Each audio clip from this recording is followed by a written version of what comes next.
Bem, gravação iniciada. Bom dia a todos. Hoje é dia 15 de julho de 2025, declaro aberta a sessão da segunda Câmara Julgadora do Tribunal de Impostos e Taxas. Essa é a última sessão do mês, porque em seguida, a partir da semana que vem, nós teremos o recesso, né? O recesso de lei, e voltaremos com as sessões a partir do começo de agosto. Na composição da Câmara de hoje, eu como presidente, Dr. Argos Gregório como vice-presidente, Daniela Rodrigues Gonçalves e Samuel de Oliveira Magro completam a composição de hoje. Pela representação fiscal, Marcelo de Almeida Pacheco Amaral. Temos 4 processos em pauta. Então, nós temos aqui 2 inscrições para a Nestlé para sustentação oral e também a Danone, através do Dr. André Menon. Vamos iniciar, então, pelo processo da Danone. Eu sou o relator, o AIN é o 4.112.173. Trata-se de retificação de julgado.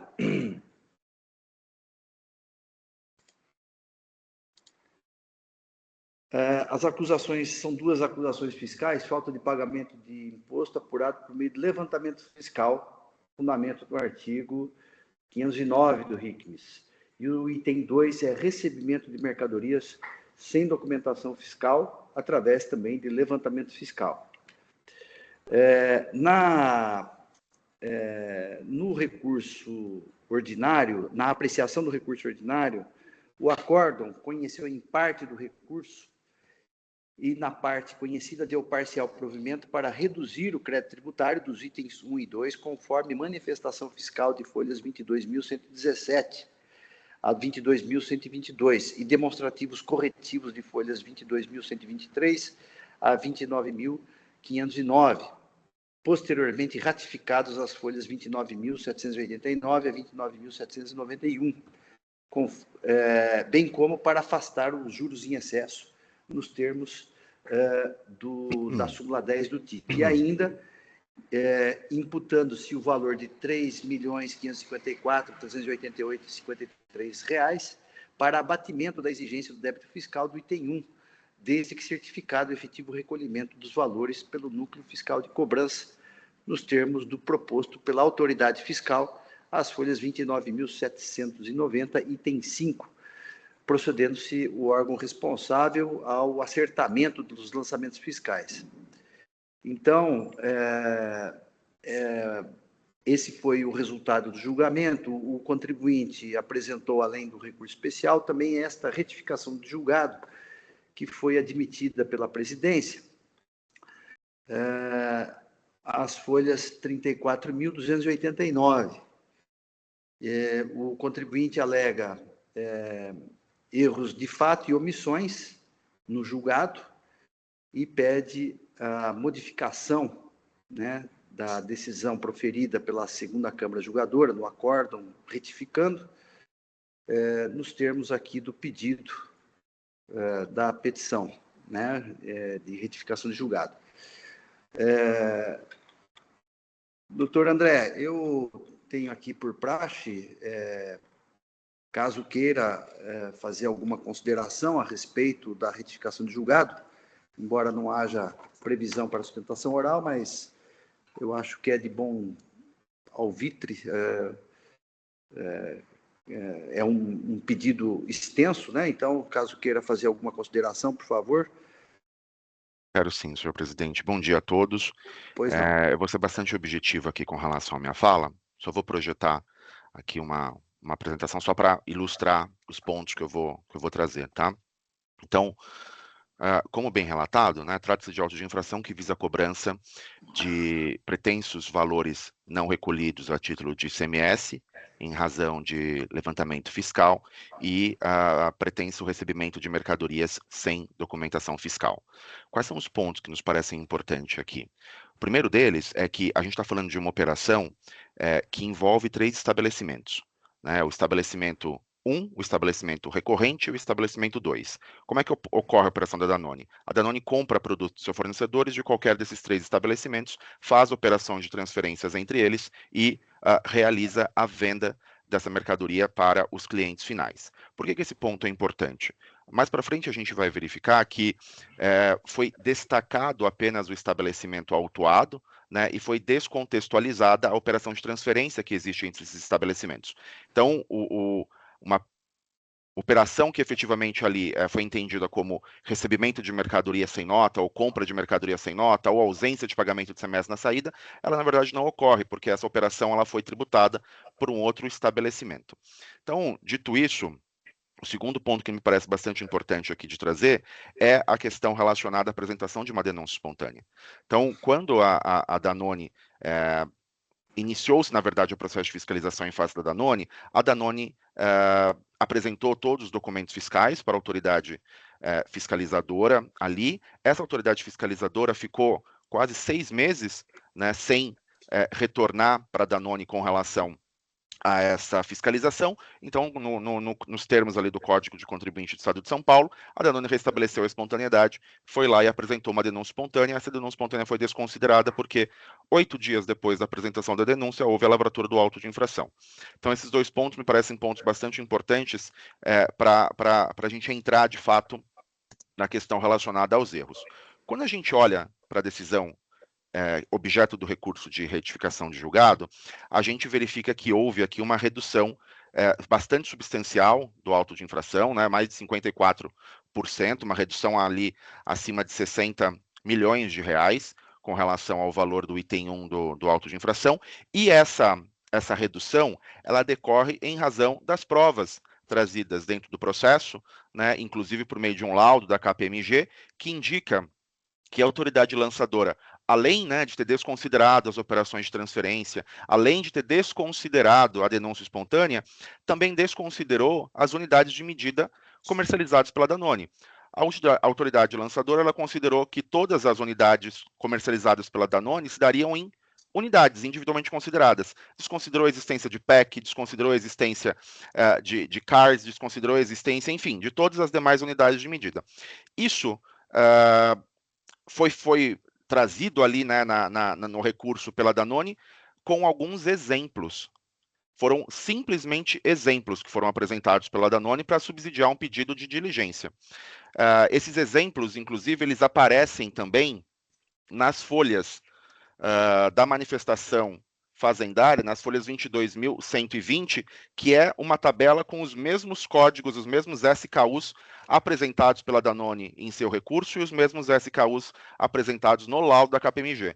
Só que, novamente, doutores, isso aqui foram exemplos. E isso fica claro quando a gente olha para a petição de folhas 29.806, que replica ali os exemplos utilizados pela Cefaz, e também quando a gente olha para as folhas 29.809 e 29.812, onde fica claro ali que diversos outros SKUs também tiveram erros de unidade de medida, só que isso foi desconsiderado pela autoridade lançadora quando da retificação e foi desconsiderado pela decisão proferida em sede de recurso ordinário. Ou seja, aqui existe de fato um erro porque foi levado em consideração apenas os exemplos trazidos pela recorrente, sem ser feita uma análise aprofundada de todos os demais produtos que existem. Se a gente fizer, já houve, né, uma redução de 54%, se a gente fizer uma análise com relação a esses demais SKUs, a gente vai ter uma redução de 96% do lançamento.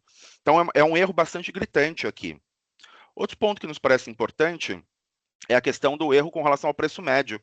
Como é que foi feita a análise do preço médio para cálculo do valor pretensamente não pago de ICMS? O valor total do estoque dividido pela quantidade de produtos. Só que notem, se já houve um erro com relação à quantidade de produtos, porque foi desconsiderado as unidades múltiplas de 1 ali, obviamente a gente chegou também em um cálculo de valor médio muito maior. Então, eu dou como exemplo aqui a nota 106502, que corresponde à aquisição de garrafinhas de água Bonafonte, 500 ml. Essa nota, segundo a IN, o preço médio dessa aquisição seria R$ 11,65. Doutores, não é crível se imaginar que em 2014 a gente tem uma garrafinha de água Bonafonte custando R$11. É óbvio que existiu aqui um erro com relação ao preço, ao custo médio, né, desse produto. E aqui também, quando houve a retificação do lançamento, novamente, foram considerados apenas os exemplos trazidos pela Danone.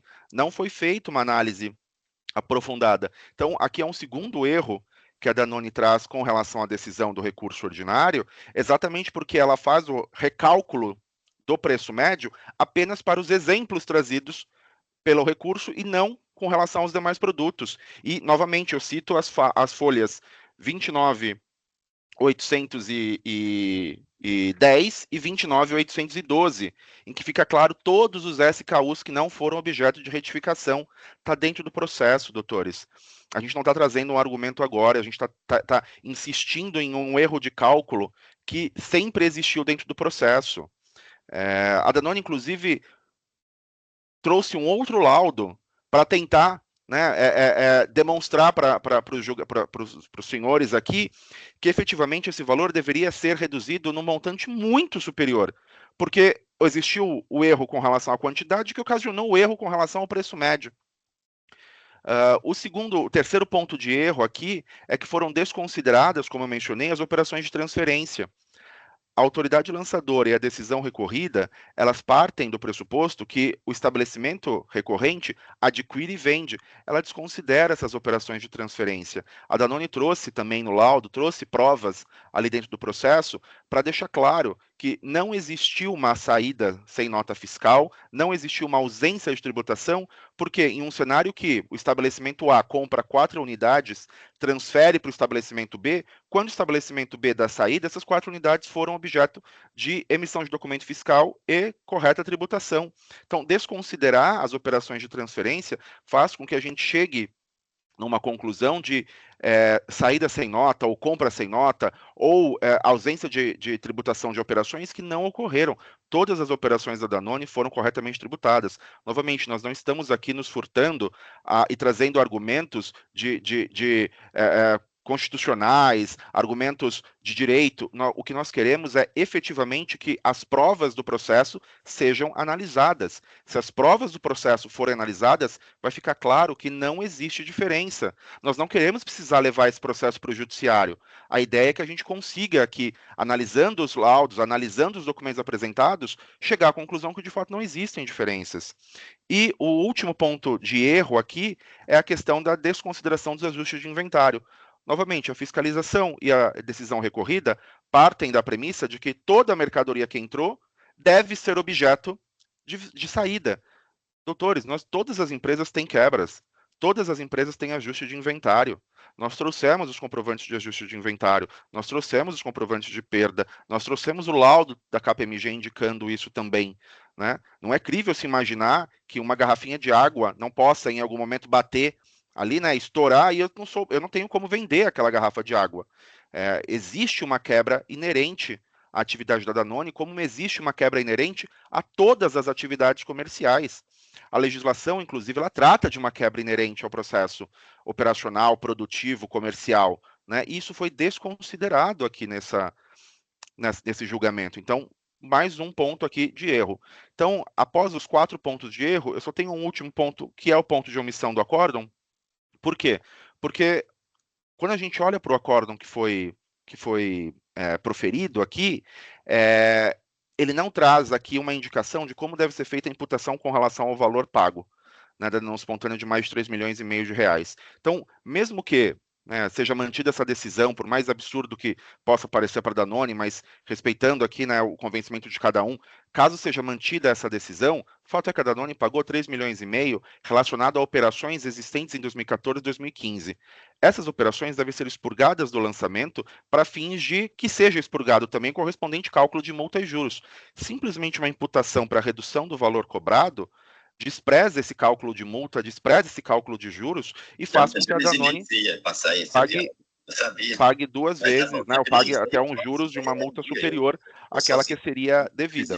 E, por fim, o último ponto, a questão da multa. No item 2, a gente está sendo cobrado de uma multa de 30% do valor da operação, doutores. nós não estamos pedindo aqui a inconstitucionalidade, nós estamos pedindo, nos termos do artigo 28, que seja afastada a aplicação dessa multa, considerando que o STF é pacífico de que não é possível uma multa acima de 100% do valor da operação. Nós temos ADIs relacionadas a isso, nós citamos aqui as ADIs, nós temos um entendimento bastante consolidado de impossibilidade de aplicação de multa de ofício no importe de mais de 100% do valor da operação. Nós estamos falando no item 2 aqui de uma multa de 30%, doutores. Então, aqui a gente pede também que seja ajustado, né, a decisão para que seja considerada a confiscatoriedade com relação a essa multa. Então, o pedido da Danone é que seja realizado um novo julgamento com relação ao recurso ordinário, porque a decisão recorrida incorre em erros por desconsiderar os documentos, por desconsiderar os erros de cálculo, por desconsiderar as unidades de medida, por desconsiderar os erros com relação ao preço médio, por desconsiderar as transferências, por desconsiderar os ajustes de inventário, né, que são pontos todos comprovados documentalmente no processo, e também por ser omissa com relação aos pontos de imputação, né, que não faz sentido uma mera imputação, e os pontos relacionados à confiscatoriedade da multa. Obrigado, doutor presidente. Estou à disposição caso tenha alguma dúvida.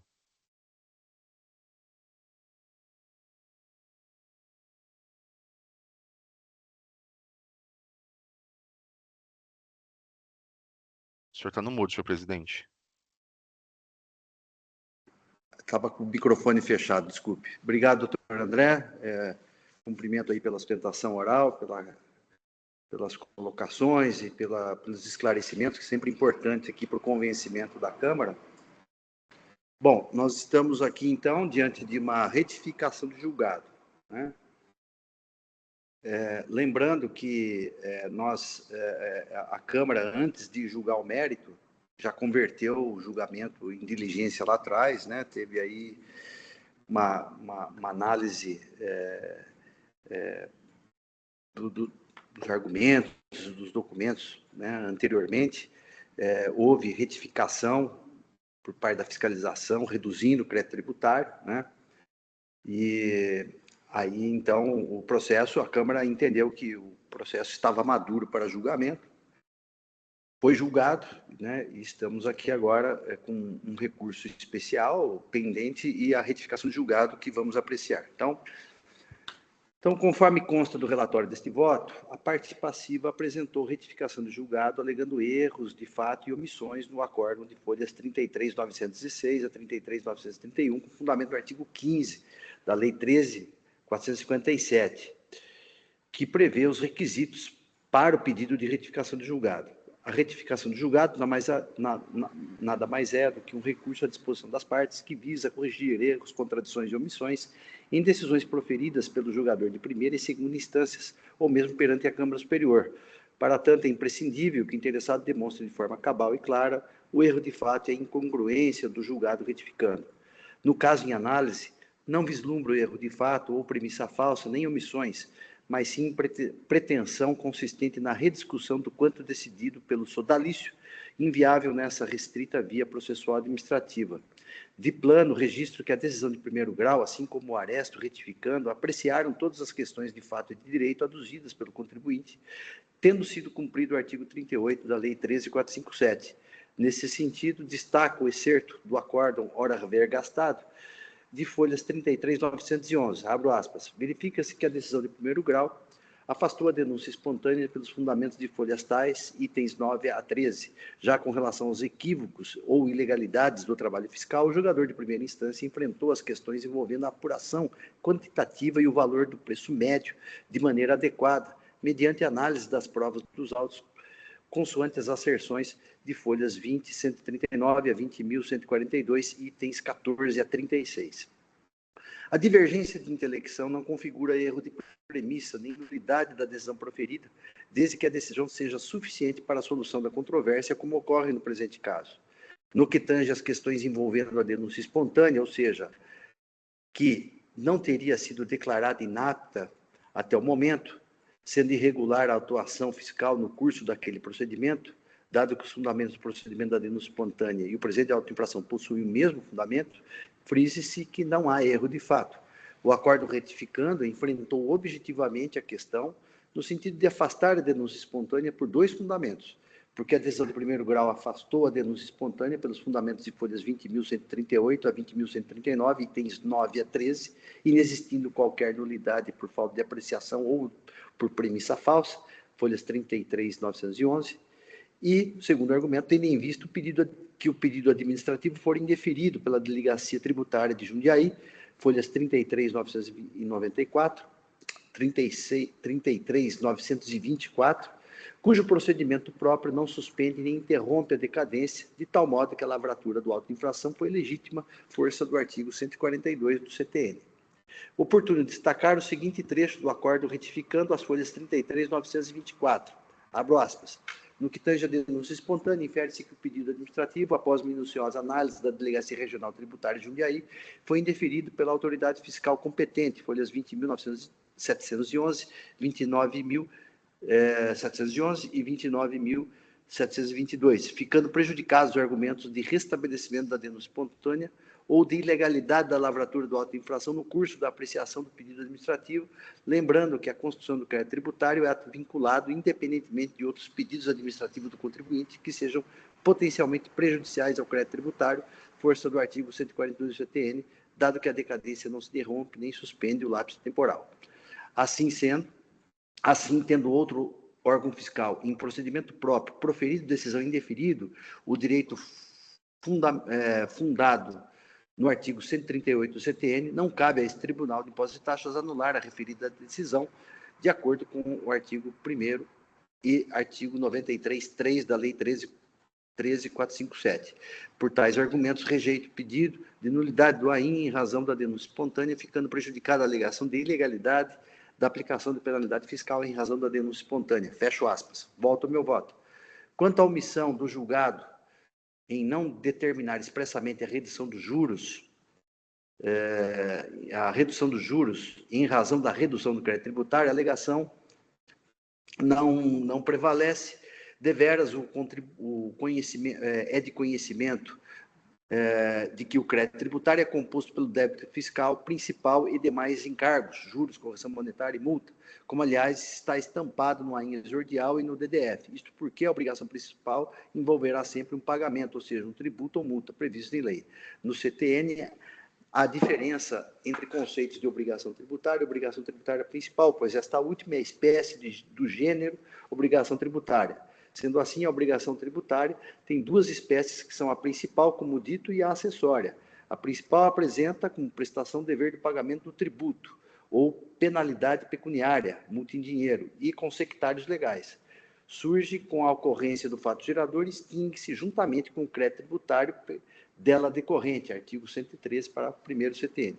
Se houve redução do crédito tributário, tal como assentado no aresto retificando, é óbvio que os encargos deverão ser proporcionalmente reduzidos. Com efeito, não há omissão no acordo retificando. Também não há omissão quanto à apreciação do efeito confiscatório das multas fiscais e dos juros sobre a multa de ofício, conforme restou consignado no acordo retificando as folhas 33.911, que aqui eu invoco tanto a súmula 13 quanto o artigo 28. Sobre o tema da multa fiscal excessiva, o recorrente alegou que as penalidades aplicadas são inconstitucionais por violação ao princípio do não confisco. Em sua arenga, pretendeu o afastamento das penalidades sob o argumento de inconstitucionalidade por ultrapassar os 100% do tributo devido. No que tange a alegação dos efeitos confiscatórios da multa fiscal e da violação ao artigo 92, parágrafo 3º da Constituição, trata-se de matéria eminentemente constitucional, artigo 150, inciso 4 da Constituição, que não pode ser conhecida pelo Tribunal de Impostos e Taxas pelo imperativo do artigo 28, caput da Lei 13.457. Ora, para que o tribunal conhecesse do recurso nesse ponto, necessariamente deveria analisar se as multas aplicadas têm caráter confiscatório à luz do artigo 150, parágrafo 4, inciso 4 da Carta Constitucional. Tanto é que o Supremo Tribunal Federal já reconheceu diversas inconstitucionalidades de multas, né? Mas analisou sob o viés da violação ao princípio da não confiscatoriedade. Então, pelo referido, e aqui eu cito esse julgado do Supremo, né? E pelo referido julgado, seria possível ao julgador, se assim fosse, seria possível ao julgador deste tribunal administrativo concluir pela inconstitucionalidade de várias multas previstas no artigo 527 do regulamento do ICMS do Estado de São Paulo. Resta óbvio que o órgão de julgamento, no âmbito do contencioso administrativo tributário, está impedido de conhecer da matéria no sentido de afastar a multa pela sua inconstitucionalidade. Assim, não há que se falar em falta do esgotamento da atividade jurisdicional, na medida em que a multa prevista em lei, prevista em lei não pode ser afastada ou reduzida pelo julgador sob fundamento de violação do princípio de não confisco da penalidade por expressa vedação do artigo 28. Demais, as sanções tributárias em questão estão previstas em lei, têm vigência e eficácia jurídica, surtindo os efeitos jurídicos desinentes. Se não há discussão, se não está em discussão vigência e eficácia da norma, se não está em discussão a correta capitulação das multas, não vejo motivo ou fundamento para conhecer do recurso ante o disposto do artigo 28 da lei, aqui eu coloquei o número errado aqui, 13.457. Anoto, todavia, que as penalidades fiscais têm base legal na Lei 6374/89. Em momento algum, o recorrente indicou erro ou irregularidade na capitulação ou na fixação. As multas aplicadas estão previstas no artigo 85, incisos 1, letra A, e inciso 3, letra C, da Lei 6374/89, respectivamente, de tal modo que a legalidade estrita tributária está sendo observada consoante o artigo 97, combinado com o artigo 150(1) da Constituição Federal. Observe que, com relação à cobrança concomitante de juros e multa, há previsão legal para sua cobrança, sendo inegavelmente respeitado o princípio da legalidade. E aqui entra a questão do artigo da súmula 13, né? Quanto aos documentos intempestivos, o venerando acordo retificando aplicou o artigo 19 da Lei 13.457, assentando as folhas 33.911, que, abro aspas, por fim, não conheço dos documentos juntados após a interposição do recurso ordinário, força do artigo 19 da Lei 13.457, na medida em que os documentos juntados pelo contribuinte na fase recursal foram aceitos pela representação fiscal no parecer de folhas 22.113 a 22.114, quando foi requerida a primeira diligência realizada nesses autos, 22.117 e 22.122. Assim, não se justifica nova juntada de documentos, salvo em relação a fatos novos devidamente comprovados. A questão envolvendo a prestabilidade ou não de tais documentos é âmbito meritório, não tendo cabimento no âmbito da retificação de julgado. Nada impede que o órgão julgador aceite, em caráter excepcional, provas intempestivas a critério do seu livre convencimento, artigo 26 da Lei 13.457, que não é o caso dos autos, segundo decidiu o colegiado. De start, se mostra desarrazoada a alegação de premissa falsa. Por tais razões, então, eu não estou conhecendo do recurso, do pedido de retificação de julgado, entendendo que os requisitos do artigo 15 não estão presentes na espécie. Esse é o meu voto, submeto aos meus pares para discussão. Eu só vou fazer aqui uma correção aqui, que eu indiquei o número errado da lei, eu só vou corrigir, mas o processo está em discussão.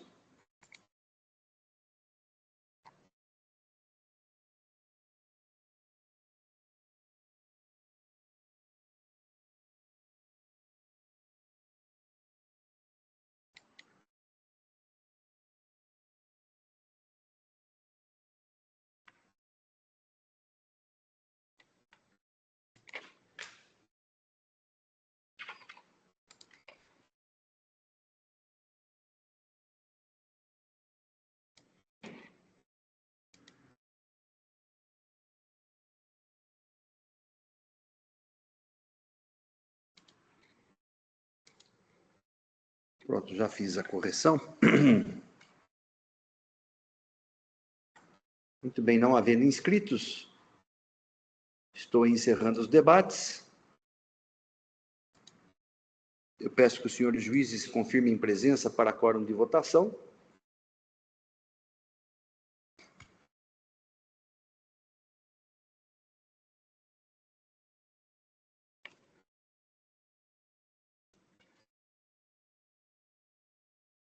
Todos confirmados, processo em votação.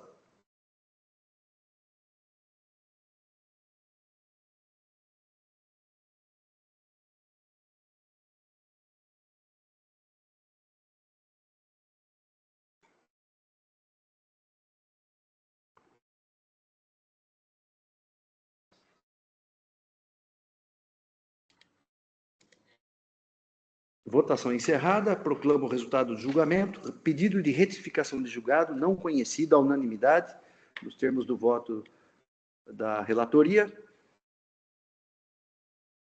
Julgamento encerrado. Agradeço a presença, doutor André, e pela paciência aí da espera. Até a próxima. Obrigado, pessoal. Um abraço. Passamos, então, ao próximo processo da pauta. Nestlé Brasil Limitada, AIN ao 449.872, relatora, doutora Daniela Rodrigues Gonçalves, é um recurso misto. Está aqui presente para sustentar oralmente a doutora Renata. Eu vou passar primeiro a palavra à ilustre relatora para que apresente um breve relatório. Em seguida, eu abro a palavra para a sustentação oral. Doutora Daniela, com a palavra. Obrigada, senhor presidente. Bom dia a todos. Bom, esse processo já esteve em julgamento aqui nesta Câmara, acredito que estávamos todos os titulares presentes. Ele é um processo de falta de pagamento do imposto, por aplicar as saídas de leite, o benefício da redução da base de cálculo, resultando numa tributação de 7%. Entende o fisco que os produtos comercializados pela recorrente não são o leite em pó, não se revestem das mesmas características que o leite em pó contemplado na cesta básica. Segundo a instrução normativa CAT 2, apenas os compostos exclusivamente por leite em pó seriam beneficiados, poderiam ser incluídos no benefício da cesta básica. Os produtos ora comercializados são leites denominados Milano, Molico Integral e Desnatado, NAN, HA, NAN Pro 1 e 2, Pré-NAN, NAN B, Nestogeno, Nestogeno 1 e 2, Ninho Leite em Pó Desnatado, Integral Semi-Desnatado e Ninho Lepo.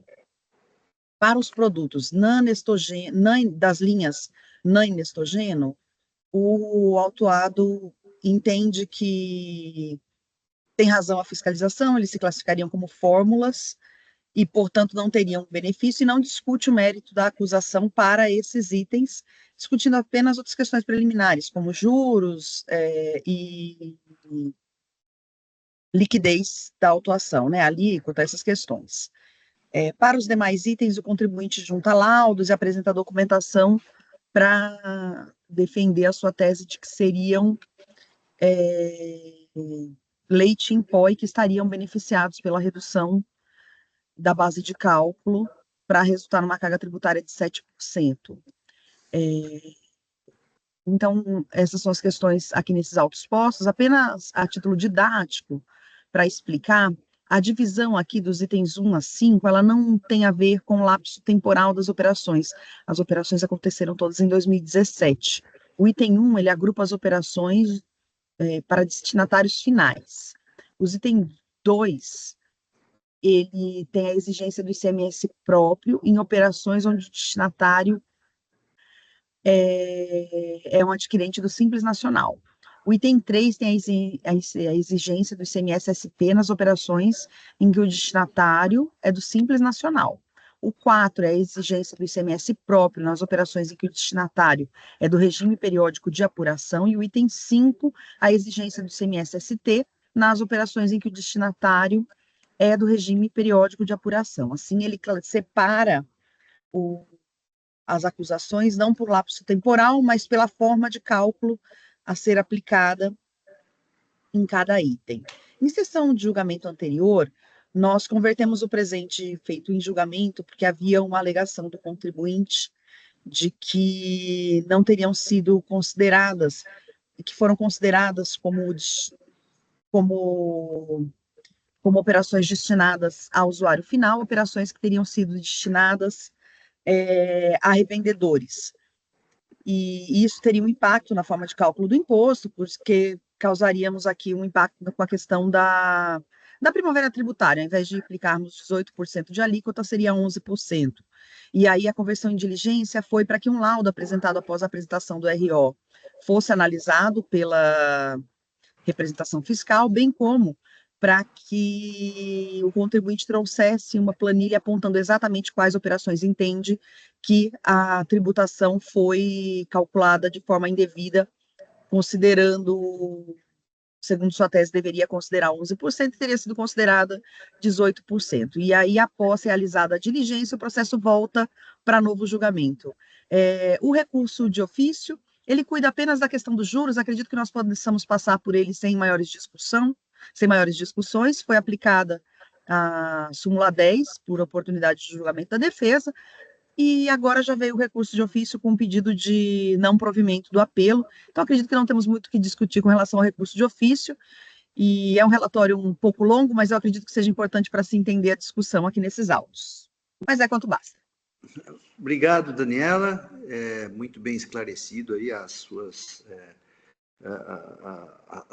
os detalhes de algumas particularidades do processo. Eu passo, então, a palavra à doutora Renata Moretti Barros para que apresente a sua sustentação oral pelo prazo regimental de 15 minutos. Doutora Renata, com a palavra. Bom dia a todos, agradeço a atenção. Eu vou compartilhar aqui a minha tela, que eu gostaria de...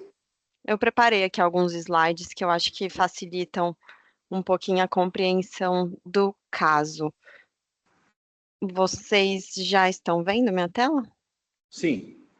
Perfeito. Bom, então, como já foi muito bem relatado, né, nós temos nesse auto de infração 5 infrações imputadas à empresa, todas elas estão relacionadas, né, à classificação dos leites vendidos pela Nestlé, né, de acordo com o entendimento do fisco, os leites em pó aqui, eles não se enquadrariam, não seriam leites em pó para fins de cesta básica, e isso, então, gera uma diferença na carga tributária praticada, né? Nós temos, então, essas 5 operações em que algumas cobram ICMS próprio, outras ST, e existe, então, essa divisão aí para fins, acho que didáticos e para a aplicação das alíquotas a cada um desses itens. Como já foi comentado, no item 4, né, foi aplicado o benefício da primavera tributária, então, embora não tenha se entendido que os produtos estavam sujeitos à alíquota da cesta básica, foi aplicada a alíquota favorecida da primavera tributária de 12%. Todos os outros itens, eles foram calculados à alíquota de 18%.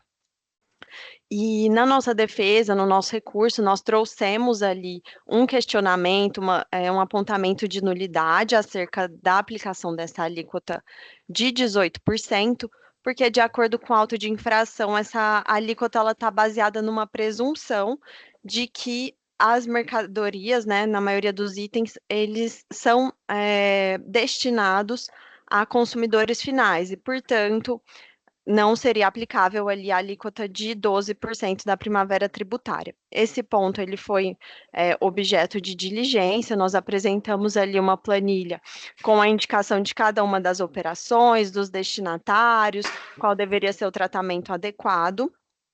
E quando esse processo ele vai ali para a diligência por parte do fiscal autuante, se insiste ali no apontamento de algumas notas fiscais que de fato seriam destinadas a consumidores finais, mas que representam muito pouco da autuação, né? Tem o apontamento de uma nota fiscal de R$50, assim, isso é bem pouco realmente frente ao montante da autuação. Então, aqui, eu trouxe o que está no relatório fiscal circunstanciado.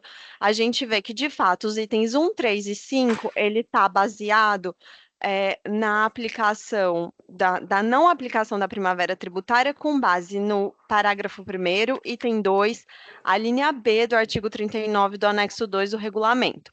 Esse dispositivo, ele trata especificamente, então, dessa destinação a consumidores finais, isso para os itens 1, 3 e 5 do auto de infração. Um dos pontos que foi trazido pelo fiscal, né, para se entender que seriam consumidores finais, foi o entendimento de que, bem, essas operações são destinadas, de fato, a CNPJs, né, a empresas até inscritas no cadastro de contribuinte de ICMS. Mas, como não foi destacado o ST para essas operações, eu estou entendendo que se tratam de operações para consumidores finais. Então, essa é uma das justificativas, né, para a aplicação dessa presunção por parte do fiscal atuante. E só em relação a um dos itens, que é o item 2, que se aplica, então, o parágrafo 1º, item 2, a linha A do artigo 39, que trata, então, da destinação para consumidores, para destinatários inscritos no Simples Nacional. E eu estou trazendo isso de uma forma bem enfatizada, porque eu acho que isso é importante para compreender ali as nossas alegações em sede de diligência e tudo que a gente vem trazendo ao longo do processo. Então, como a gente pode ver, a fiscalização, de fato, ela não se debruçou ali sobre a nossa planilha, né, com o retorno da diligência, não foi feita uma análise individualizada ali de cada uma das operações. Foi mantida, então, essa presunção de que a maioria das operações seriam destinadas a consumidores finais. E ali um ponto que a gente traz é que no item 1, especialmente, a gente não tem ali o destaque do ST, que supostamente justificaria esse entendimento de que são mercadorias destinadas a consumidores finais, porque, por exemplo, a gente tem vendas para as lojas americanas, e as lojas americanas contam com regime especial, firmado com o próprio Estado de São Paulo, então é de conhecimento do Estado, né, obviamente, e, portanto, nesse regime especial, são as lojas americanas que são o substituto tributário da operação. Então, a Nestlé não destaca ST nessas notas, mas não porque porque as lojas americanas atuam como consumidores finais, né? Até em termos práticos, lógicos, isso não faria sentido. Mas sim porque as lojas americanas detêm um regime especial e a substituição tributária, então, fica ali a cargo das lojas americanas. Isso pode ser facilmente constatado pela própria nota fiscal, que traz a descrição do regime especial, e é um regime especial firmado com o próprio Estado de São Paulo, então, por óbvio, que é de conhecimento da fiscalização. Um outro ponto que a gente traz ali para justificar a nulidade é que nós temos operações de transferência que estão sendo autuadas e que estão sendo autuadas com essa alíquota de 18%, sob a justificativa de que seriam para consumidores finais, mas são operações de transferência, né? Então, operações entre estabelecimentos diferentes da Nestlé, que também, obviamente, não atuam como consumidores finais de seus próprios produtos. Um outro ponto que nós trouxemos também é que os itens 2 e 3, 4 e 5, eles tratam das mesmas operações. Só que são aplicados entendimentos diferentes para cada um deles. Então, por exemplo, nos itens 2 e 3, são exatamente as mesmas operações autuadas, mas em um deles não se aplica a primavera tributária, porque se trata supostamente de operações para consumidores finais, isso está expresso ali no relatório circunstanciado, que eu trouxe o trecho no slide anterior, e o outro item não se aplica a primavera tributária, porque seria, então, destinação a contribuintes do Simples. Então, realmente, são entendimentos diferentes sobre as mesmas operações. Para os itens 4 e 5, isso também acontece. O item 4 aplica a primavera tributária, item 5 não aplica, porque seriam, então, consumidores finais, é o que está expresso ali no relatório circunstanciado. Então, em um item, né, que trata da mesma operação, se entende que não são consumidores finais, já que se aplica a primavera tributária, mas para o outro item, isso não acontece. Então, nos parece que tem aqui erros no lançamento que justificam a nulidade, porque, de fato, não cumprem os requisitos ali que são necessários de uma correta descrição das operações, de aplicação da norma adequada e que também geram certa insegurança jurídica para o contribuinte e prejudicam a defesa. A gente trouxe aqui um julgamento de um caso muito similar em que isso aconteceu, né? E como a presunção, ela não foi, neste outro caso, né? Alguns elementos demonstraram que a presunção adotada pela fiscalização justamente para fins de não aplicação da primavera tributária não se sustentava, naquele caso, então, entendeu-se que o melhor seria, então, aplicar os 12%, já que ali não recaía mais sobre o contribuinte o ônus de provar que aquela presunção ela era incorreta, né? Então, a nosso ver, existe uma causa de nulidade aqui, mas que, se não se entender dessa forma, que pelo menos seja aplicada a alíquota menos gravosa. Passando aqui a questão de mérito, né, dos leites em pó propriamente ditos, e aqui acho importante colocar, eu estou trazendo só os pontos principais e que foram objeto da diligência, não vou passar por todos os pontos do recurso, né, isso já foi objeto de sustentação oral anterior, mas como também já foi pontuado, nós temos sim alguns produtos nesse auto de infração que a empresa reconhece que são compostos lácteos ou são fórmulas infantis. Houve um erro na operação, na emissão da nota, a empresa reconhece isso de boa fé, só que isso não foi pago porque existem outras questões aqui no auto de infração, né, a questão da primavera tributária, de nulidade, então, que enfim, também perpassam por esses itens. Mas o que eu vou tratar aqui especificamente são dos leites em pó, que são vendidos pela empresa como leites em pó, que são reconhecidos pelos órgãos regulamentadores como leites em pó, que são os leites das linhas Ninho, Molico e Milano.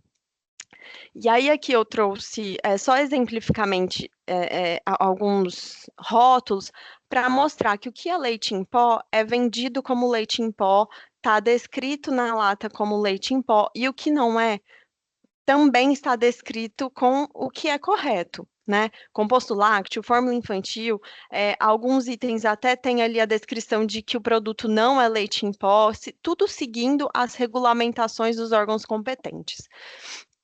Então, aqui eu vou me ater, então, aos leites em pó, propriamente ditos, né? E como também foi colocado, nós trouxemos um laudo preparado pelo Instituto Nacional de Tecnologia, que analisou todos os nossos produtos e confirmou que são leites em pó, que, de acordo com as regras, as normas vigentes dispostas pelos órgãos competentes, tudo ali dos nossos leites em pó se enquadram nas regras necessárias para serem enquadrados como tal. Na volta da diligência, um dos argumentos ali que foi trazido pela representação fiscal foi de que o laudo do INT ele não trataria de todos os produtos que estão no auto de infração e trataria de outros produtos que não estão no auto de infração. De fato, pode ter algum produto que está no laudo e não está no auto de infração, porque essa discussão se repete bastante, já é de conhecimento da Câmara, inclusive. Mas então nós preparamos essa tabela que está no processo também, nós juntamos em manifestação, mostrando ali que a maioria dos produtos está sim no laudo do INT, o que não está são justamente os itens que a gente reconhece que não se tratam de leite em pó. Existem alguns itens que têm uma pequena diferença só na quantidade do produto, mas que o produto em si é o mesmo, daquele que consta ali no laudo do INT, e existem alguns produtos que de fato não foram objeto do laudo, mas por também algum detalhe de gramatura, de apresentação, mas apesar deles não serem objeto dos laudos do INT, eles foram analisados em perícia técnica, e naqueles processos, um perito técnico especializado, né, de confiança do juízo, confirmou da mesma forma que se tratam de leite em pó. Então, a gente trouxe esses laudos também no processo, e para demonstrar aqui, basicamente, né, que essa discussão, muito além de ser uma discussão jurídica, porque a discussão jurídica aqui é simples, né, basicamente é dizer se esses produtos estão ou não na cesta básica, essa discussão é muito técnica, né, o que a gente está tratando aqui é de uma questão de engenharia de alimentos. Então, nos parece que, ao trazer esses elementos técnicos, preparado por pessoas capazes, competentes, com a especialidade técnica para falar sobre o assunto, é bastante necessário para se compreender o tema. Bom, Um outro ponto que foi trazido após a conversão em diligência pelo fiscal autuante, né? O fiscal autuante não trouxe muitos comentários sobre os laudos do INT, para ser bastante sincera, mas o que foi colocado ali foi justamente que existe uma decisão normativa CAT, que é a 2 de 2009, que traz ali que os leites modificados não podem ser considerados leites em pó. E nós concordamos, a gente concorda que leites modificados não podem ser considerados leites em pó, estamos plenamente de acordo com a manifestação do fiscal, estamos de acordo com a decisão normativa CAT, né? O que não estamos de acordo é com a conclusão que se chega a partir dessa premissa, porque a premissa é leites modificados não são leites em pó, e daí se conclui que os nossos leites em pó não são leites em pó, sendo que a decisão normativa CAT, ela traz o que é leite em pó, e eu trouxe ali o trecho do que diz a decisão normativa CAT. E ela diz o seguinte: o leite em pó é obtido a partir da secagem do leite, extraindo a água de sua massa. Por conseguinte, o leite em pó tem as mesmas características nutricionais e metabólicas do leite líquido. E é justamente esse tipo de leite em pó que a gente está tratando aqui. De fato, os leites em pó que são vendidos, eles têm alguns aditivos autorizados, eles têm alguns sais minerais, alguns acréscimos ali, né? Não é simplesmente o leite desidratado. Mas por que que isso acontece? O leite, ele é extraído da vaca, de uma vaca de Minas Gerais, de Goiás, do Sul, em estágios diferentes de lactação, de raças diferentes. Então, esse leite, ele não vem com as mesmas propriedades. A empresa não pode simplesmente desidratar esse leite e colocar no mercado leites diferentes, né, com propriedades diferentes, e vender como se fosse a mesma coisa. Então, o que é feito é que são adicionados, sim, alguns sais minerais ali, vitaminas, para padronizar esse leite, e depois de adicionados, o leite é desidratado. Então, é exatamente o que está disposto aqui na decisão normativa CAT, né? Ele é o leite em pó, ele é gerado, então, desse leite líquido com sais minerais, que passa por esse processo de desidratação. Mas tudo isso para fins de padronização do leite. E isso não descaracteriza, não modifica as características nutricionais e metabólicas do leite. Isso foi comprovado, então, por todos os laudos que a gente trouxe ao longo do processo. Um outro aspecto que é importante é sobre a leticina de soja, que também a representação fiscal coloca que são adicionados produtos vegetais no leite. Pois bem, acho que não existe leite em pó no mercado, leite em pó instantâneo sem leticina de soja, porque ela é necessária para que o leite em pó vire leite, né? Sem a leticina de soja, não há dissolução do leite em pó na água. Então, além de ser um aditivo autorizado, ele é necessário, né, para que se dê essa característica para o leite em pó instantâneo.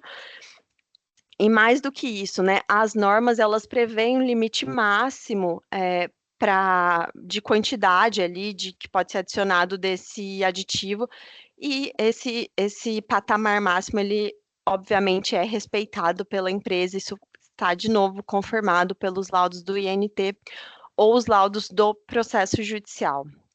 E aqui nós trouxemos, então, dois casos, né, que já chegaram no judiciário, e são esses dois casos que passaram por perícias diferentes. As duas perícias concluíram em sentido positivo para a empresa, e eu trouxe aqui um caso já passou pela decisão do Tribunal de Justiça, a decisão foi favorável, o outro está em primeira instância. E é claro que a decisão do judiciário, né, ela não tem nenhum efeito aqui sobre esse egrégio tribunal, né? Não é mandatório em relação ao tribunal, mas o que a gente trouxe aqui é justamente para conhecimento de que os casos eles estão sendo analisados por peritos técnicos competentes, esses peritos nos dizem que o nosso leite em pó é leite em pó. O que o regulamento diz sobre a regulamentação da cesta básica é que leites em pó estão previstos na cesta básica, não há nada, né, que diga ali na lei que leites em pó com algum tipo de aditivo não está na cesta básica. Isso foi uma construção que foi sendo feita que não tem respaldo na legislação, que não tem respaldo nas características técnicas do produto, né? Em um desses laudos até a fazenda questiona o perito: o leite em pó da empresa é um leite puro? E o perito responde: não existe isso na literatura científica. O que existe é o conceito de leite em pó, que é dado pelos órgãos competentes, e a gente observa todas as características para enquadrar o leite em pó como tal. Se não fosse assim, a empresa nem poderia estar rotulando seus produtos como leite em pó. Então, a gente trouxe isso para conhecimento porque, de fato, os casos têm ganhado um desfecho bastante diferente no judiciário. De novo, não é com a intenção de vincular nenhum tipo de decisão, mas é só de demonstrar que, tecnicamente falando, a gente tem constatado que os peritos têm validado a nossa tese. Isso tem, então, gerado as decisões favoráveis em âmbito judiciário. São esses os meus apontamentos, eu agradeço a atenção e fico à disposição para qualquer esclarecimento. Obrigado, doutora Renata, cumprimento pela sustentação oral, pela apresentação, que foi muito didática aqui para todos nós. Eu passo, então, a palavra a Daniela Rodrigues Gonçalves, que é a ilustre relatora, para que apresente o seu voto. Doutora Daniela. Obrigada, senhor presidente. Obrigada, doutora Renata. Muito esclarecedora a sustentação oral. A sustentação oral, na oportunidade anterior, também havia sido muito bem elaborada por vocês. Então, passarei direto ao voto, senhores. Eu vou me permitir ir direto ao recurso ordinário, uma vez que o recurso de ofício realmente entendo que não temos o que discutir sobre ele, acredito que é consenso aqui. Posso, senhor presidente, ir direto ao recurso ordinário? O recurso de ofício é exclusivamente sobre súmula 10, acho que não cabe discutir isso mais, não é? Sim. Questão muito superada. Pois não. Senão a gente evita a discussão sobre temas desnecessários. Então,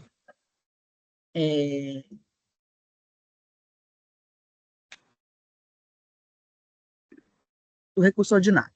Em preliminares, consta a alegação de falta de liquidez do auto de infração, pois não teria o auditor analisado a possibilidade de aplicação do benefício do chamado comumente de primavera tributária, que consiste na redução da base de cálculo, provocando a redução da carga tributária de 18% para 12%.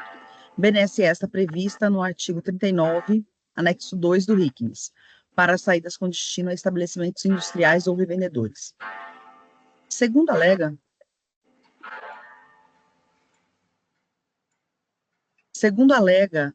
a maior parte das operações do item 1 e 5 estariam enquadradas nesse caso.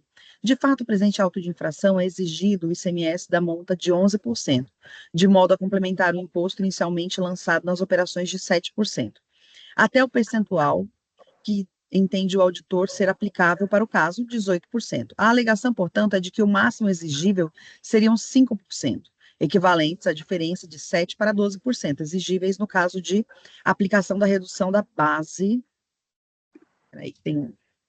da base de cálculo pretendida. Diante do alegado, o julgamento anterior, com o objetivo de esclarecer eventual ocorrência de operações passíveis de receber benefícios da primavera tributária, houve conversão em diligência para a juntada de planilha pormenorizando as operações que o autuado entende que estariam com a tributação erroneamente calculada.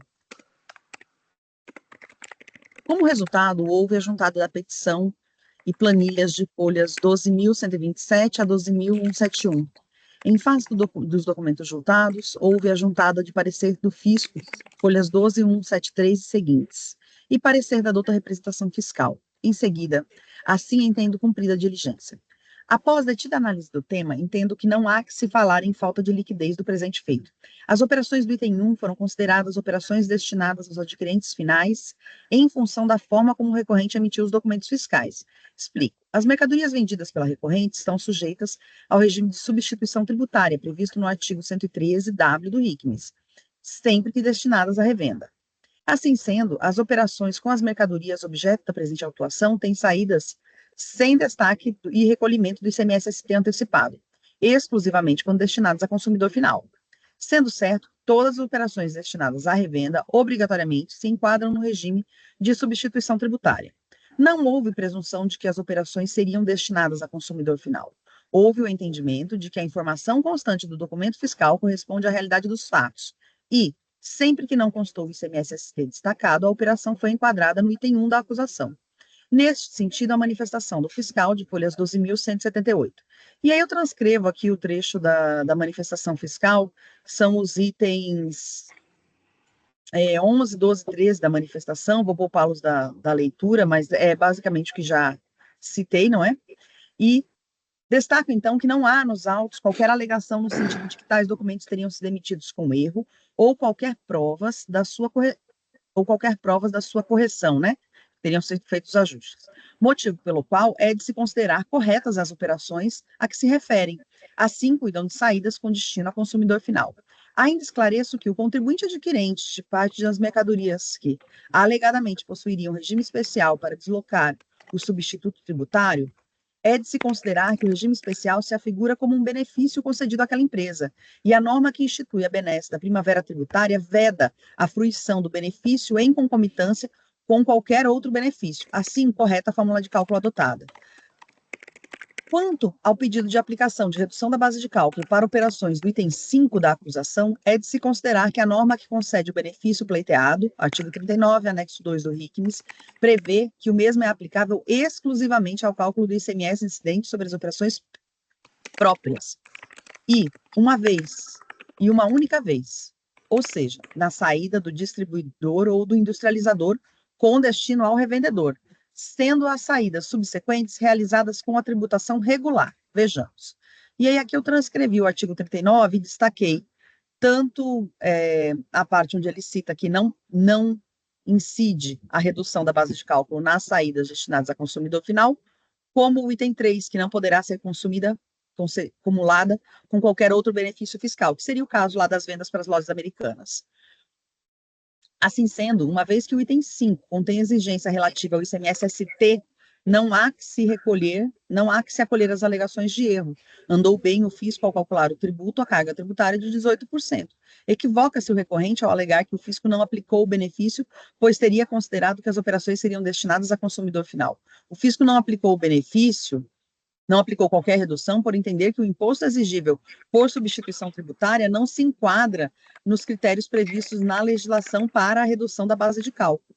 No item 4 do presente AEM, que cuida de imposto exigível das operações próprias do recorrente, o benefício foi aplicado, não sendo aplicável ao item 5. Só para esclarecer aqui, eu já falei quando fui a lei do relatório, mas assim, o item 4 e 5 são as mesmas operações, assim como o 2 e 3 são também as mesmas operações, mas no item 2 e no item 4 são as operações próprias de saída do industrial, e os itens 3 e 5 são o ICMS-ST. Aqui no caso do 3, como é do Simples Nacional, nenhum dos dois tem direito à saída com o benefício da redução da base de cálculo. Mas o item 4 tem direito porque é a saída própria da recorrente com destino a revendedor. Mas o item 5, que é a substituição tributária ela é na cadeia, e ela é justamente a incidência até o consumidor final. Essa incidência está expressamente fora da norma do artigo 39 do anexo 2 do RICMES. Então, correto o cálculo efetuado ali. Quanto à nulidade da decisão monocrática, volto aos autos e verifico que a decisão muito bem se debruça sobre os temas nos autos postos, avaliando o apelo ponto a ponto, bem como realiza a detida análise das provas.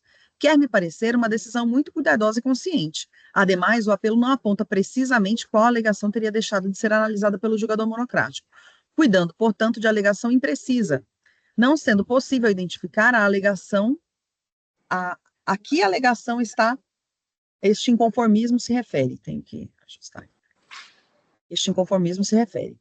Sendo certo que o julgador monocrático muito bem entendeu a questão nos autos posta e a decidiu de maneira fundamentada, e da análise que faço, parece-me uma questão bastante completa. Afasto a alegação de nulidade por omissão. Ainda em preliminares, consta o pedido de reconhecimento da decadência para as operações realizadas entre 1 de 8 de 2017 e 15 de 8 de 2017, o que implicaria a aplicação da regra prevista no artigo 150, parágrafo 4º do CTN. No entanto, entendo que a autuação está melhor amparada no artigo 103, por cuidar no 173.1 do CTN, por cuidar de infração relacionada à formalização da exigência tributária. Afasto a decadência. No mérito, afasto também a alegação de que o fisco deveria abster-se de exigir ICMS nas operações de transferência de mercadorias entre estabelecimentos do mesmo titular. A decisão tomada no julgamento da ADC 49 afasta a exigência do tributo. É certo que estamos diante de situação com lapso temporal de difícil análise, e certamente não cabe ao interessado repetir em débito das operações realizadas em 2017. Está muito claro na modulação dos efeitos daquela decisão que o ICMS permaneceria a ser cobrado nas operações interestaduais realizadas até final de 2023, passando a norma de não incidência a ter validade apenas a partir do exercício de 2024, de transferência. Motivo pelo qual o auto de infração lavrado em 2022 pode pretender cobrar a presente exigência. Embora seja certo que o interessado, desde a primeira defesa apresentada, vem solicitando a exclusão da autuação relativamente às transferências, é certo também que o mesmo, à época dos fatos geradores, emitiu documentos fiscais com destaque do imposto e que não questionou a incidência do imposto naquelas operações, que são, portanto, regularmente tributadas. É de se considerar que o presente tema esteve em discussão administrativa desde o início, incomodando-se o interessado com a exigência.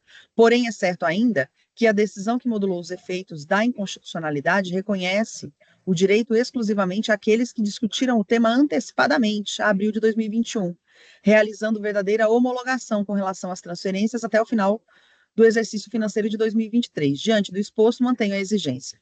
Eu transcrevo a norma da modulação dos efeitos do ADC 49. Passo a analisar o laudo de folhas 11.973 e 12.040 e 11.874 e 11.971. Ai, senhores, um minuto.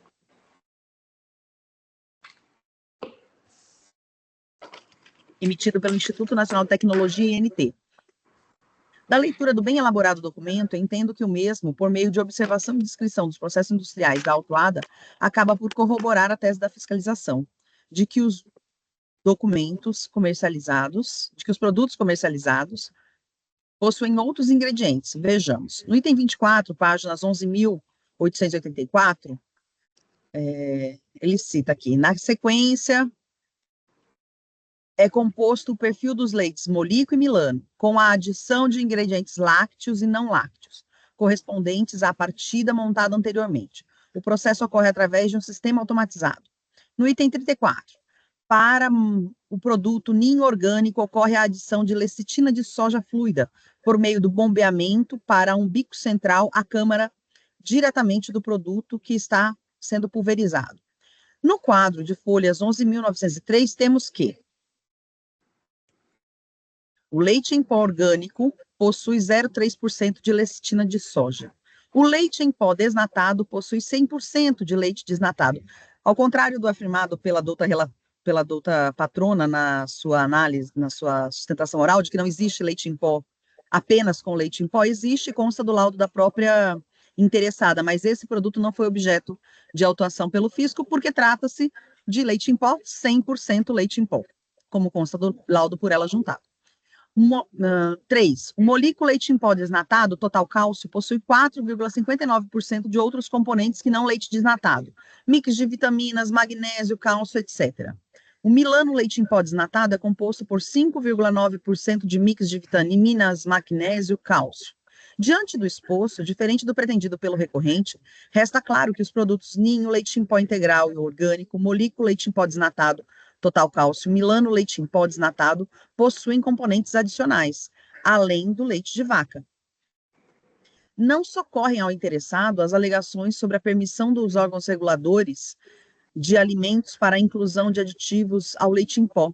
Anvisa e Ministério da Agricultura, por meio do MAPA, regulam o que é adequado para a saúde e consumo humano, o que pode ser adicionado ou como manusear produtos. Nossa, usei aqui. Visando segurança alimentar. Para efeitos tributários, é de ser seguida a legislação pertinente.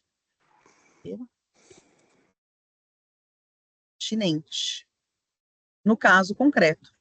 Assim se manifesta a Instrução Normativa CAT 2 de 2009, que a própria recorrente já citou, né, na sua sustentação oral, mas eu vou aqui citar.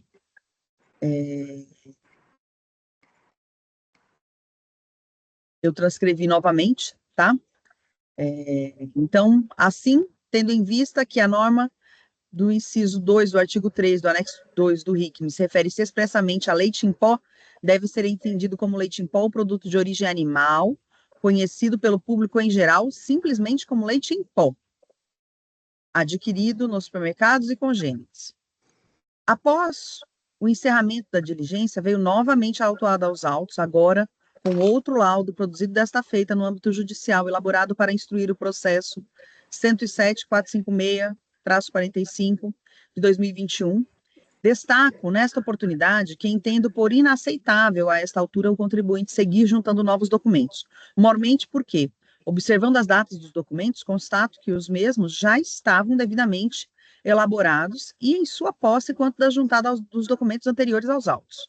Os presentes documentos adicionais vieram aos autos sem qualquer justificativa para sua extemporaneidade, motivo pelo qual deles não conheço. Assim sendo, entendo desnecessária a nova conversão em diligência para análise da douta representação fiscal. Ressalto que este entendimento não é contraditório ao adotado em sessão de julgamento anterior.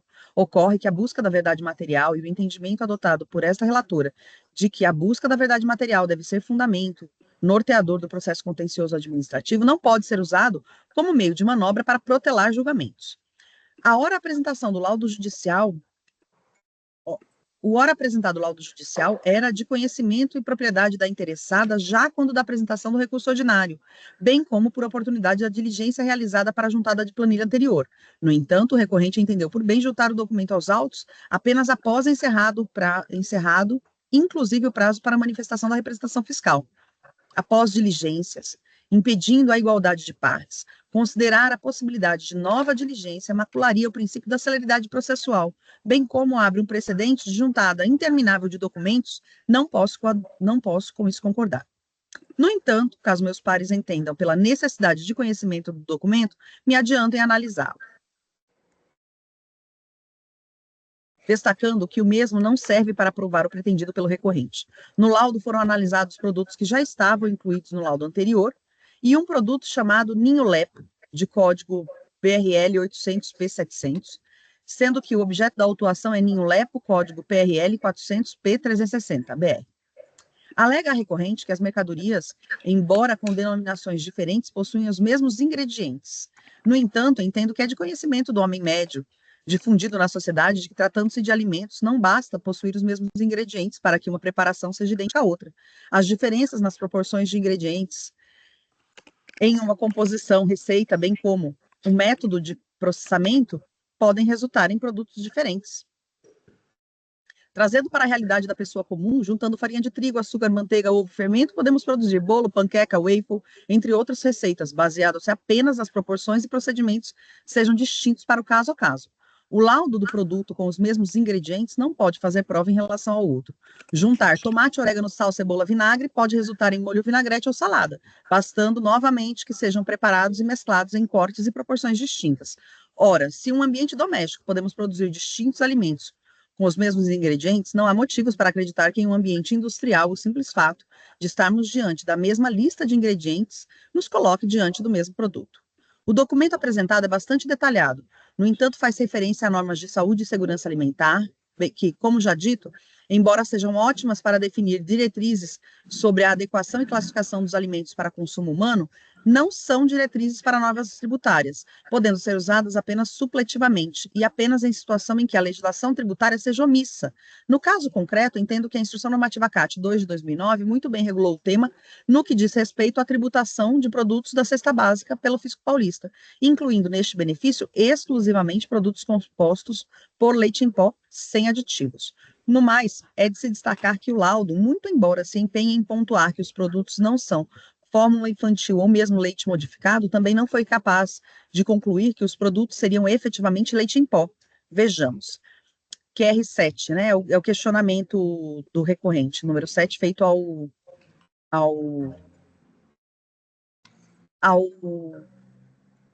técnico que elaborou o laudo, perito. Poderia realizar uma tabela comparativa entre o leite em pó puro e as mercadorias que não são objeto da perícia?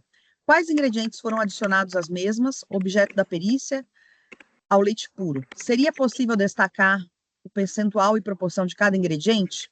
A resposta foi quesito impertinente. Por não fazer parte da perícia, estes produtos não foram analisados físico-quimicamente. Então, a intenção de provar que este laudo demonstra que os seus produtos são leite em pó não obtém sucesso, né? Então, diante do exposto, entendo que o contribuinte não obteve sucesso em demonstrar que os produtos comercializados seriam leite em pó. Assim sendo, não podem gozar do benefício pretendido. Por todo exposto, conheço do recurso ordinário e a ele nego o provimento. É como voto, senhores. Eu sei que é um voto extenso, são muitos detalhes e muitas nuances da questão, né? Qualquer dúvida, fico à disposição. Mas eu gostaria realmente de não fazer uma nova conversão em diligência para processar esse laudo, porque entendo que ele fala das mesmas mercadorias e ele não conclui o que pretende o contribuinte. No entanto, caso os senhores entendam que é necessária a diligência, pode ser feita uma preferência e pedir. Eu realmente não vou pedir a diligência para esse laudo. Entendo que não devemos conhecê-lo. Muito bem, cumprimento a ilustre relatora pelo voto proferido, realmente é um voto de fôlego, muitas provas, muitas alegações e muito bem colocado aí o seu raciocínio. O processo está em discussão. Presidente, se me permite, bom dia a todos, bom dia aos meus colegas, bom dia aos advogados que se encontram, bom dia ao pessoal que nos dá suporte. Presidente, eu acho que a complexidade do caso me habilita aqui a pedir com todas as vênias vista do mesmo, para que eu possa estudar um pouco mais esses detalhes que foram trazidos, há divergência aí na aceitação ou não de documento juntado, ainda que sem justificativa. A gente normalmente se manifesta no sentido do acolhimento desse tipo de documento, independente do momento processual. Então, com todas as vênias da relatora, presidente, eu gostaria de tirar o processo em vista. Pois não. Doutora Daniela pediu a palavra? Eu pedi só para pedir para você reabrir para mim, porque como eu fiz ajuste aqui, foi coisa de concordância, ortografia no voto, eu queria substituir para não ficar desse jeito. Muito bem. O doutor Argos está pedindo vista, estou deferindo as vistas. Não sei se mais alguém quer. Bem, a doutora Daniela, então, está fazendo algumas correções. Mas eu preciso que reabra. Precisa reabrir para eu poder colar. Eu acho que eu abri. Dá uma olhadinha aí. Não abriu. Não está aberto para mim. Deixa eu ver aqui. Ué. Acho que tem que cancelar a vista, aí abre, acho aí que tem eu que cancelar colo, a vista, aí ele verdade. pede de novo.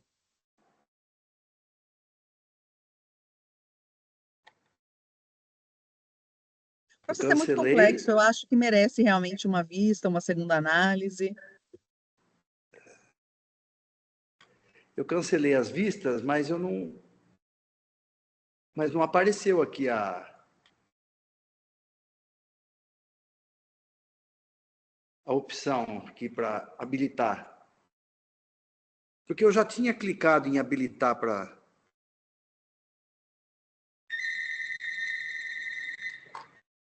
De fato, aqui embaixo no evento está aqui que o presidente concedeu a edição. Eu estou com...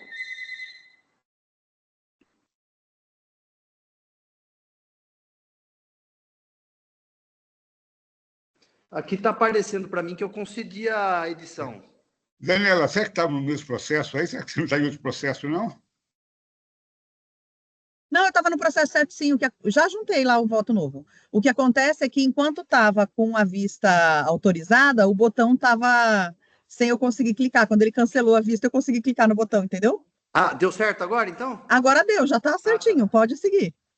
Então, tá bom. Então, o doutor Argos precisa solicitar de novo. Já solicitou.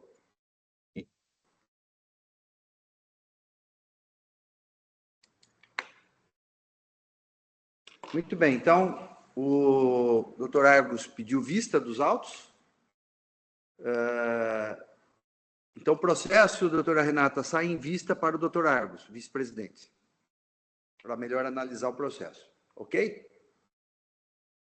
Muito obrigada, pessoal. Bom dia. Muito bem. Então, por hora encerrado, então vamos para o próximo processo da pauta. Próximo processo da pauta é o AIN 5036-527. O autuado é José Luiz Costa Gomes. O relator, doutor Argos Gregório, é um recurso misto. Não há inscritos para sustentação oral.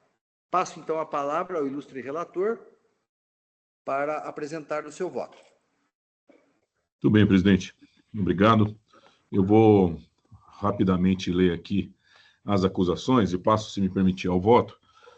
São duas acusações: emissão de notas fiscais consignando declaração falsa quanto ao estabelecimento de destino, tanto na infração 1 quanto na infração 2. Bom, eu vou, sem mais delongas, eu vou passar aqui a leitura do voto, que é curto.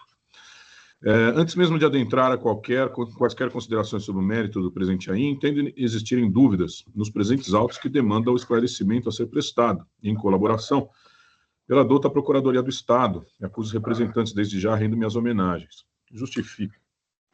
Colha da petição de folha 5269, a informação da juntada de acórdão proferido em julgamento nos autos da ação ordinária, processo número tal, cujo resultado negou o provimento ao recurso de apelação aviado pela Fazenda do Estado de São Paulo, mantendo o teor do quanto decidido pelo juízo de primeiro grau.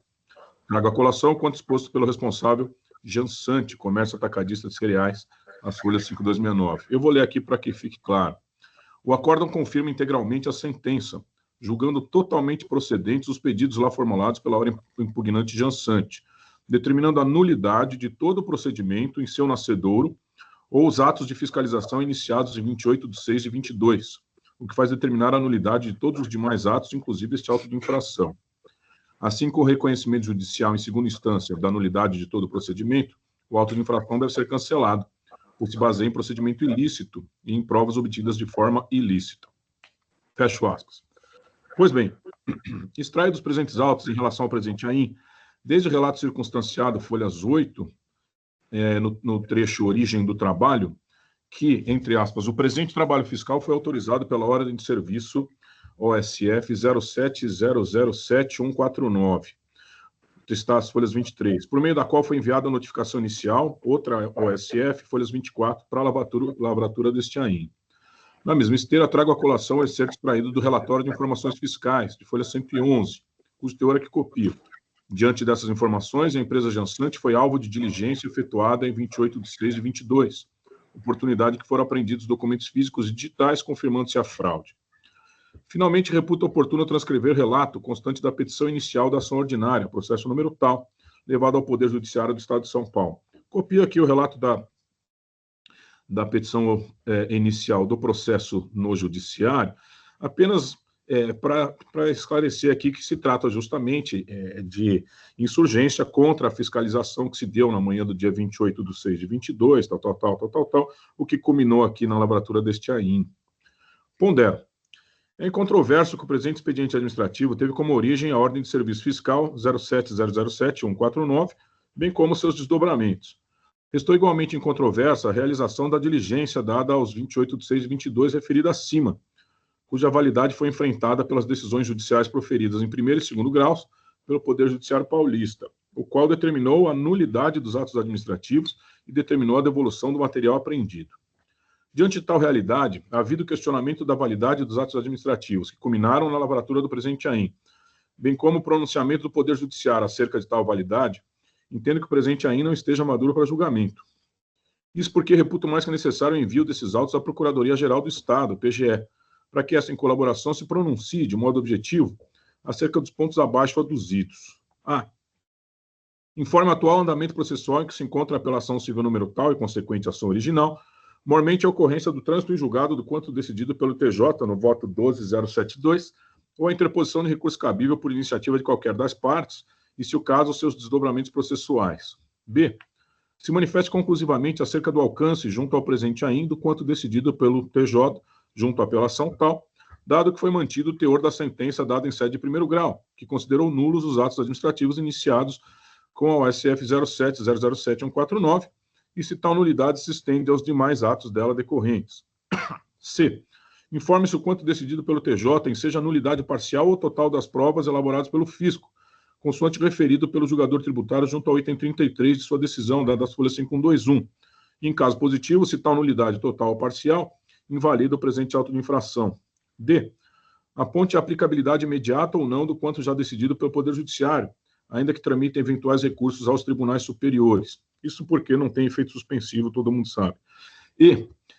Se manifeste conclusivamente acerca do necessário sobrestamento do feito, até que se ateste nesses autos o trânsito em julgado do quanto decidido pelo TJ, ou a sua reforma e eventuais reflexos.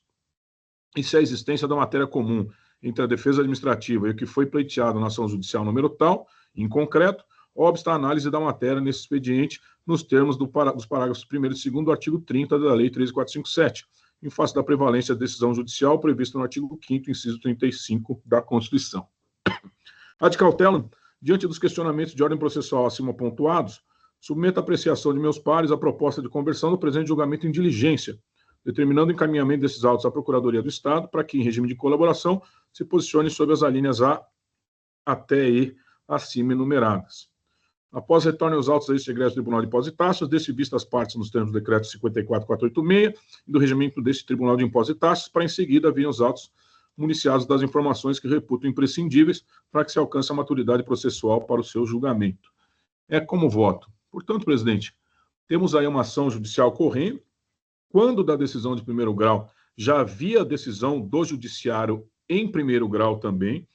O julgador tributário menciona isso, mas diz, não, uma decisão de primeiro grau, nada me impede de julgar, e por aí vai. Então.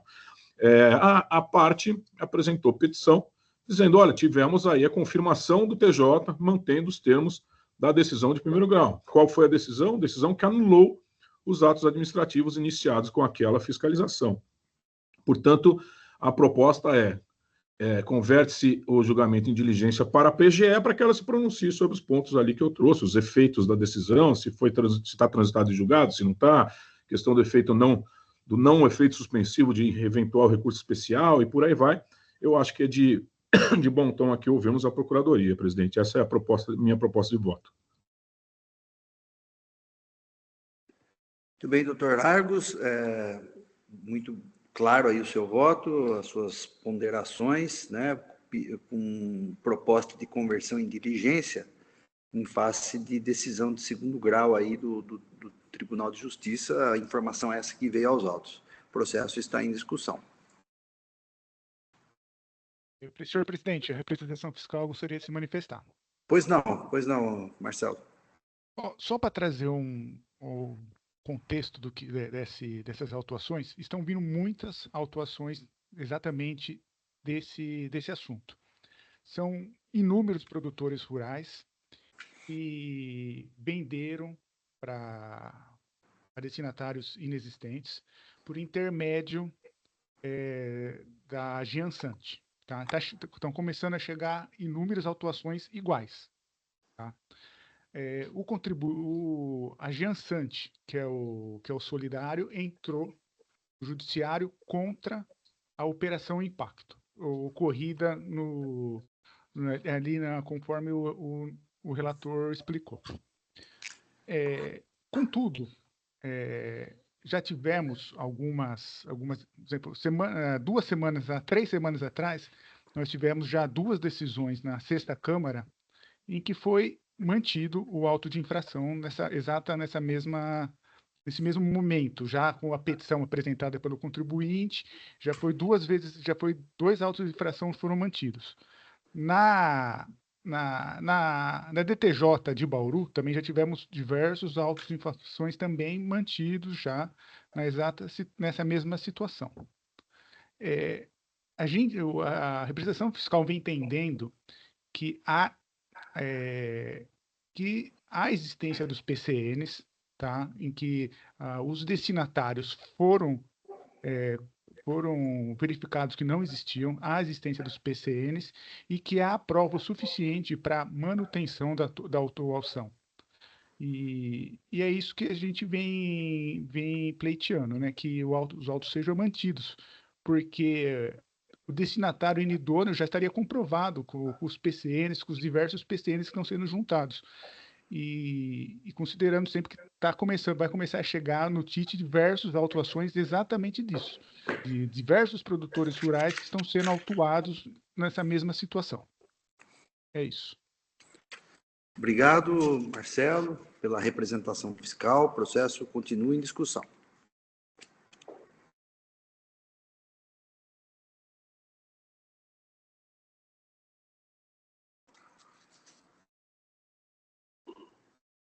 Muito bem, não havendo inscritos, estou encerrando os debates. Peço que os senhores juízes confirmem presença para quórum de votação.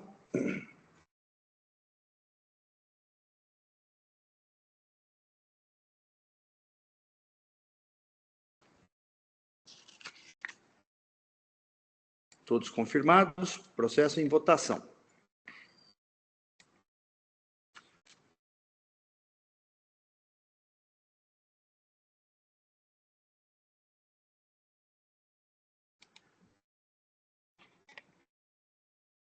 Votação encerrada, proclamo o resultado do julgamento.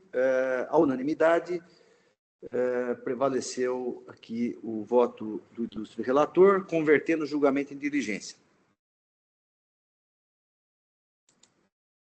Julgamento encerrado, passamos então ao próximo processo da pauta.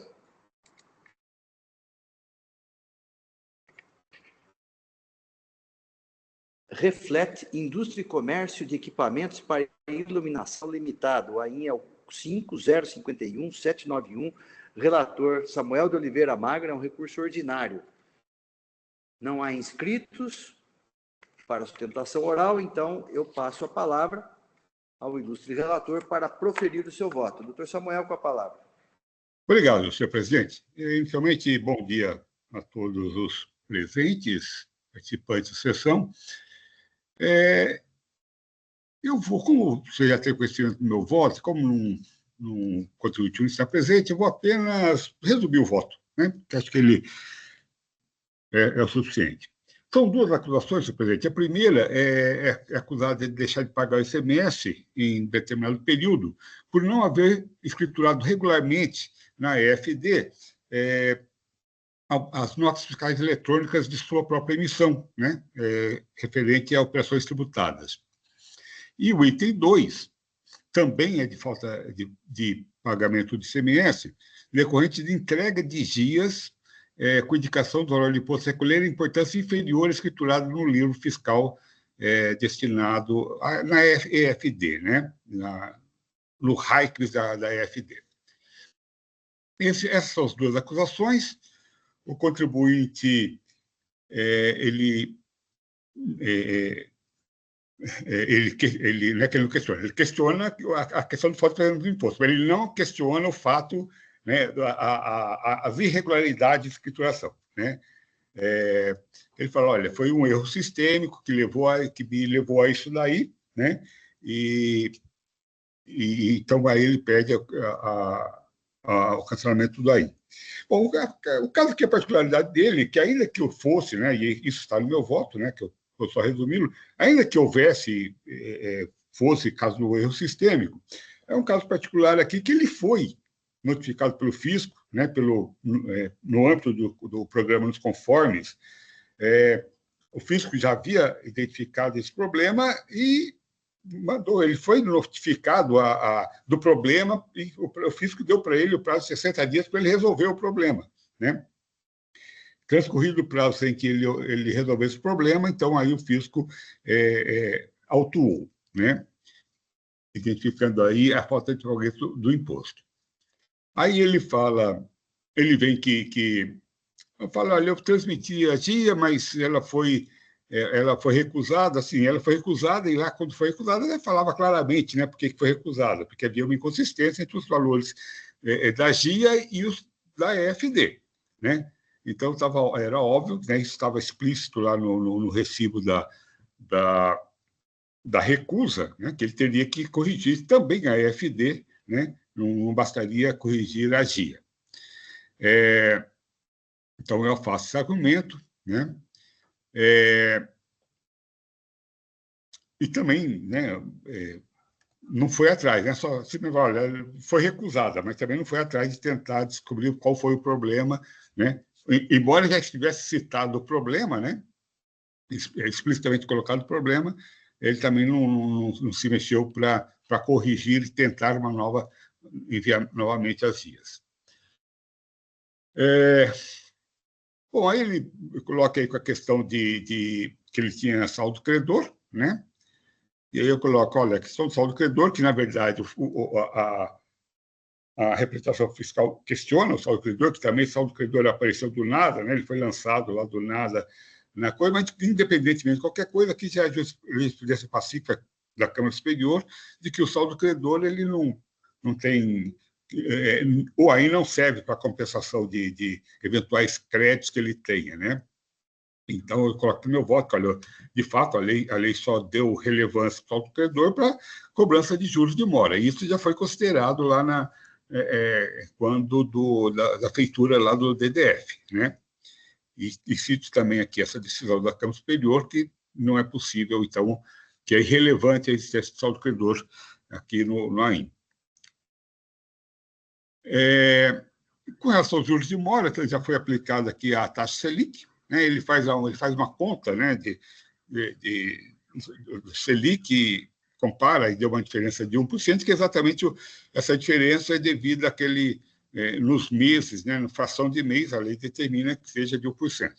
Então, naquele mês, né, por causa disso, dessa diferença lá de 1%, mas já foi aplicada a taxa Selic, então não é caso de aplicação da súmula 10.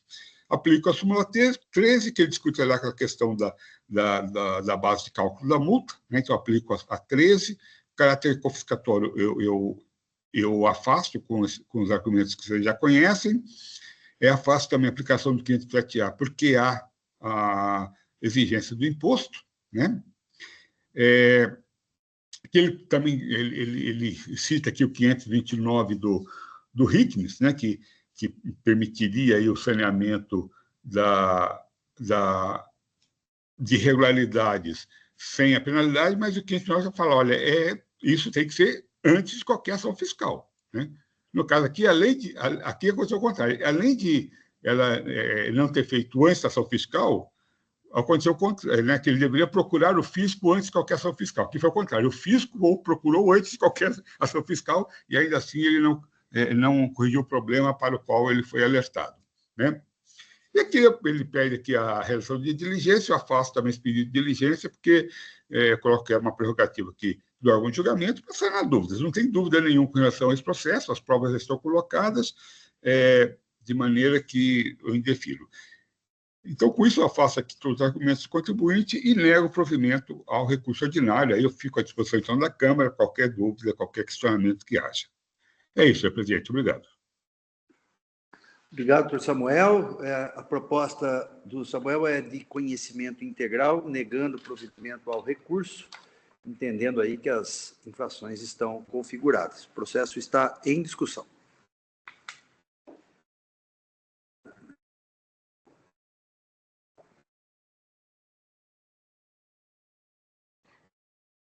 Não havendo inscritos, estou então encerrando os debates. Eu peço que os senhores juízes confirmem presença para quórum de votação.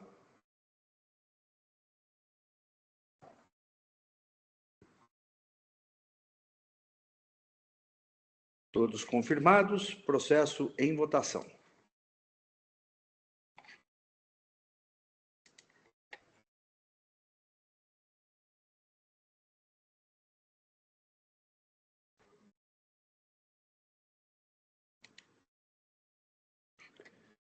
Votação encerrada, proclamo o resultado do julgamento. Recurso conhecido integralmente, negado provimento nos termos do voto do ilustre relator, à unanimidade. Julgamento encerrado. Com o encerramento deste processo, deste julgamento, nós cumprimos a pauta de hoje. Declaro, então, encerrada a sessão da Segunda Câmara Julgadora do Tribunal de Impostos e Taxas. Sessão encerrada no EPAT. Agradeço a todos e a todos que eventualmente estão nos ouvindo, nos assistindo. Peço, então, que o Oswaldo encerre a gravação de hoje e bom recesso a todos.